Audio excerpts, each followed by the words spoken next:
Hi everybody, it's Mairi Moibeal, the Autistic Astrologer. If it's your first time here, thank you for being here. Make sure to like and subscribe. Find me on YouTube and social media at Healing Services or the Autistic Astrologer on Facebook and YouTube. We're going to do the cosmic update today, and it's going to be on the grand conjunction, the winter solstice on December 21st, 2020. In this video, we're going to talk about why this is such a big deal. We're going to talk about what is actually happening in the cosmos and the energy, and we're going to talk about how it's going to affect your life. So if you want to skip anything, check in the descriptions and I'll have the timestamps there for you to go to what resonates for you. So the first thing I want to talk about is why is it a big deal? There's a lot of people talking about this conjunction on the winter solstice, and it's a big deal because there are so many cycles and portals that are open and shifting, so many karmic things that are happening. We're in an eclipse cycle. There is, a conjunction that happens once every 800 years that is happening within that move into Aquarius. It's at 0 degrees, which is a big deal, and we'll talk about. There are just a lot of different things happening that alone are significant, but when you put them all together, it just compounds that. So this isn't the end of the world. This isn't the beginning of the Aquarian age. I've heard both questions asked multiple times. Neither of those are true. If we think about ages and the shift of ages in history, we know that it takes time, and this is an event that is significant to that shift, I believe, but it is not the shift into the Aquarian age. That's going to happen over time. Again, I do believe this is significant to that. But, I heard somebody say a couple weeks ago that if anything, this is the new BC, before COVID point. As we shift into a new kind of social setting, which is what this conjunction is. It's a shift of the collective socially. And this one is significant because it's an 800-year cycle, and it's an elemental shift as well. And we're going to talk about that more. But, the point is that it is a big deal. But some of the things that are being said about this, I do not find accuracy in. And so I think it's important to recognize that, we're not in the Aquarian age yet. And there's a lot of good things out about the Aquarian age, but we have to remember the shadows of Aquarius as well. And we'll talk about that when we get a little bit deeper into this. But this is going to set the tone for the upcoming years for sure. Especially because as we move into 2020, we have multiple cycles in air elements. So for anyone that is not aware, air elements are Libra and Aquarius and Gemini. And so we're going to see a lot of activity in those in the upcoming years, along with the fixed signs. So Saturn, Jupiter, Mercury, and Mars are all going to be having cycles within air signs in the upcoming years. Also, we have the nodes that are still in Sagittarius and Gemini and will stay there through the year as well. So there is a lot of air energy. We will talk about how those shifts will affect you later in the video. What's actually happening on December 22nd or 21st is that the sun is moving into Capricorn, and that is the winter solstice. So it is on the cardinal north axis. So this is new beginnings in a lot of ways. And this time is no different. But what's important about the sun moving into Capricorn on this same day is that it, again, is another shift in cycles, but Capricorn is what has held Saturn for the last 3 years, and it has really caused a lot of foundational shifts in Capricorn. So by having the sun in Capricorn as this conjunction happens in Aquarius, it keeps us grounded there. The sun won't be alone because Mercury has moved into Capricorn the day before. So on the 20th of December, Mercury moves into Capricorn. Then on the 21st, the sun moves into Capricorn. So those two things in Capricorn, along with Pluto that's still there for the next 3 years. that will ground us in the Capricorn energy so that air energy doesn't like take us off into another world and another realm. This is going to keep us in the past. It's going to remind us that we still have work that needs to be done. Pluto is not done deconstructing all of that Capricorn stuff yet. So having the sun moving in is really going to be able to ground us into the past and that energy that lies there. The other piece of Saturn and Jupiter is that it is at 0 degrees Aquarius. So yes, this is new perspectives. This is fresh starts. It is a new energy, which is nice. It's going to be nice to get Saturn out of Capricorn and into a new sign. However, if we think about 0 in the way that we see numbers right now, 0 is outside of the regular number system. So to me, that means a time that's reaching outside of our current reality. So at 0 degrees Aquarius, that's sitting outside of what we see in our current reality. So this is a big shift in where our reality is now and where it will be as we move into the air energy. And so I think it's important to note that 0 degree mark because we're not quite into the 1 degree of Aquarius yet. We're just at, I think, about a half a degree. So we're still outside of that current reality. That's where this conjunction is happening. So I think that's significant. And, you know, I just kind of wanted to leave that there as we talked about the 0 degree mark. The other thing about Saturn and Jupiter conjunction is the cycles that it holds within itself and why they're significant. So Kepler is someone that you can look into, and this is where these cycles, I believe, originated. And this is the Saturn-Jupiter conjunction. It happens every 20 years in a new sign. Okay, if we think about Saturn, it is our boundaries. It is our planner. It is the one who keeps us, you know, constricted. If we think about Jupiter, it's our expander. It's the lucky guy, right? It's the one who, you know, ventures out and it expands almost anything that it touches. And so we have this constriction and expansion. And when we're talking about that in the collective social setting, that's the pendulums of, you know, of how we live as a collective in our social settings. And so when we have Saturn and Jupiter conjunct every 20 years in history, you can see how that has affected in our politics and so on. So that's kind of the idea of this conjunction and how it operates on a collective level. So for 200 years, this conjunction happens within the same sign. Within the same element.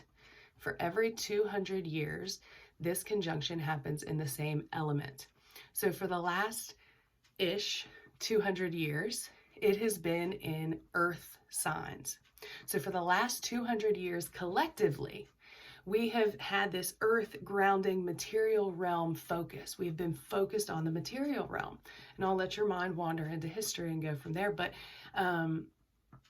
you know, the last time we've been in an air sign was 600 years ago when we switched out of the air. So it was 800 years ago when this first conjunction into air signs happened last time. So 800 years ago since we started the last air cycle. So that's the cycle that is starting over here. We've gone 800 years all around the zodiac with those conjunctions, and we're back to that 800-year point. So there's that cycle. There's the 200 cycle of the last elemental shift. There's the 20-year cycle that happens each time they conjunct. So that's what I mean by cycles within cycles within cycles and portals opening and karmic things happening. So it's a big deal and it's a big shift, and you're going to feel it in your nervous system. You may be sleeping differently or start sleeping differently, having different dreams. Your mental health may shift. Your, I don't know if I said sleep schedules, but sleep and nervous system, all of those things may be affected here. And with all of the air energy, it's an invitation to work on staying grounded in your center. Work on focusing that air energy into, and I do this because I'm literally taking the energy and putting it in a ball and kind of like getting my thoughts together. And that's a visual way to think about focusing that energy into some creative avenue or learning something new. 2021 is going to be a great time for us to learn to adapt and learn new things. And I think we'll see that start to play out. So staying grounded is going to be important as we move through and we shift all of these cycles into air placements. So the other thing about air is it takes us into the universal knowing, right? Aquarius is I know. That's what their sign, like sentence or mantra or whatever is. It's I know. So there are two sides to this, right? So what we hope for is the light side of Aquarius, which is I'm able to hold multiple truths, right? Curiosity to hear your perspective and your side of the things, because I want to understand more generally for the healing of the collective, right? Fighting for equality and speaking truth and uniqueness. That's the light side of Aquarius, and that's what we hope for. But the reality is we're also going to see a shadow, and we need to be aware of what that looks like. That is, there's one truth, and it's my truth. It is the manipulation. It is the mental health, manic, spreading propaganda. Okay, so those are all shadow sides of these air energies. And so it's important to be aware of both of them. We want to go to the highest vibration that we can, but we have to stay aware of what is on the other side. Because as we know, with Saturn and Jupiter, it's the expand and constrict, right? So we're going to have both sides of that. And a big thing that we're going to be learning as we go through the next, 3 years or so is the importance of recognizing the middle ground, and again, being able to hold two perspectives at the same time. People have asked, is this the end of what I've been feeling? No. I mean, there are endings happening, but it's like a pivot. Okay, there's still so much to do. And if anything, it's the beginning or like the beginning of more endings. And that sounds like negative kind of, but part of what we're learning is to shift the way we think about endings, right? We're being asked to recognize when things are coming to an end and let them go gracefully and with compassion and with love, and accepting and honoring the things that we've learned through that life cycle. And that's really going to be a theme that we continue to see coming up here. And I truly think that's where we are. I don't think we're at the beginning or the end of anything. I think we're shifting a lot of things. And again, that's my opinion on what is happening through my experience and the information and stuff that I receive. So, this is going to affect everybody differently, as all cosmic energy does.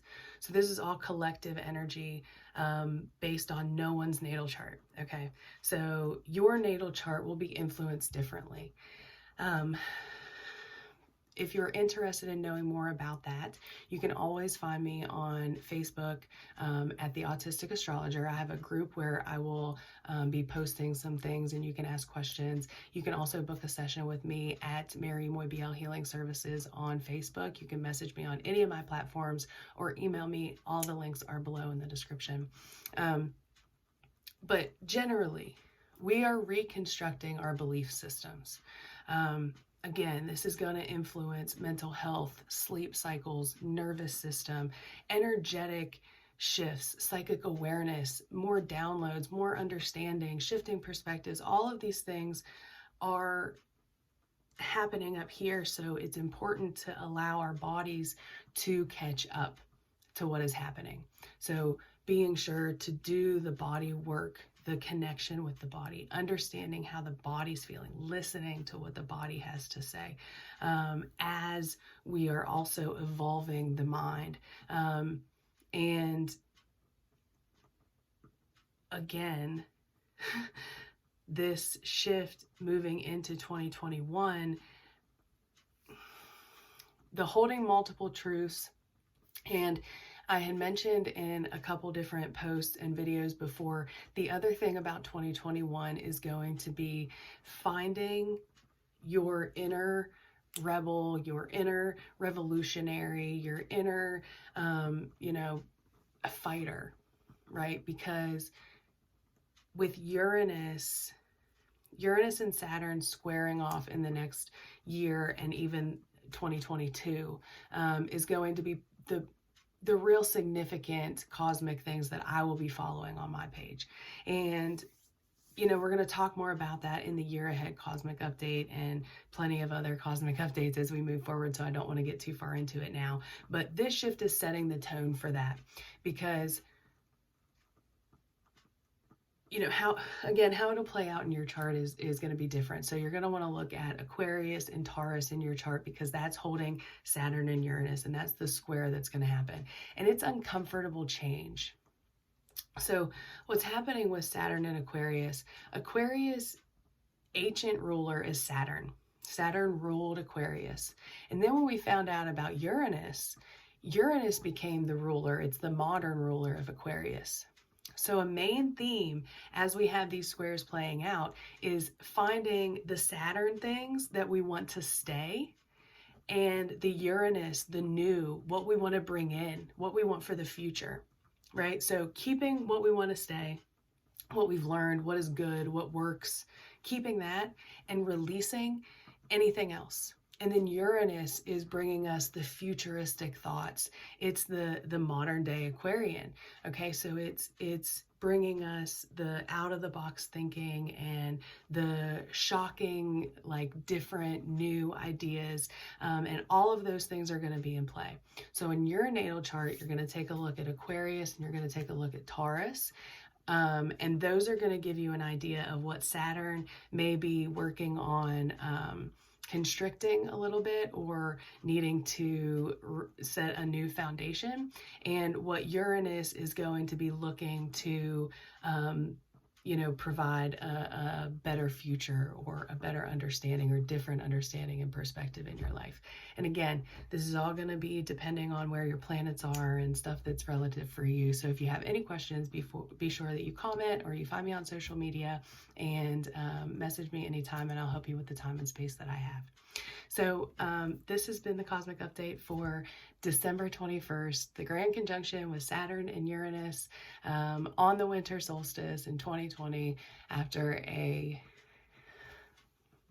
interesting cosmic year and year for the collective. So I'm honored to have you here. Thank you so much. I hope you have a great holiday season, and we will talk soon.